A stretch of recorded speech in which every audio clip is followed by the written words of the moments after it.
خبزت حبيبة 25 قطعة بسكويت وأرادت مشاركتها مع 5 من صديقاتها، فما عدد قطع البسكويت التي ستحصل؟ عدد قطع بتساوي 25 على 5 20 على 5. العلاقة بين العوامل 5. لاحظ العلاقة ما بين العوامل 5 و25.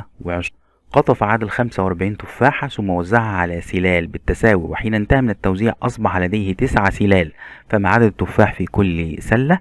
عدد التفاح يساوي 45 على 9 يساوي بنقول بنمثلها بالمثلث ده 45، ده العدد اللي هنقسمه على العوامل 9 و5، والعلاقة بين العوامل 5 و9 و45 هي بتمثل العلاقة ما بين الضرب والقسمة، لأن الاتنين كمل الحقائق الرياضية دي 15 و3 و5. 5 في 3 ب15 و3 في 5 و15 على 3 تساوي 5 و15 على 5 تساوي 3، والمثلث ده ايه بيريحنا قوي.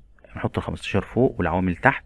6 في 2 ب12 و2 في 6 ب12 و12 على 6 يساوي 2 و12 على 2 يساوي 6. هنكتب هنا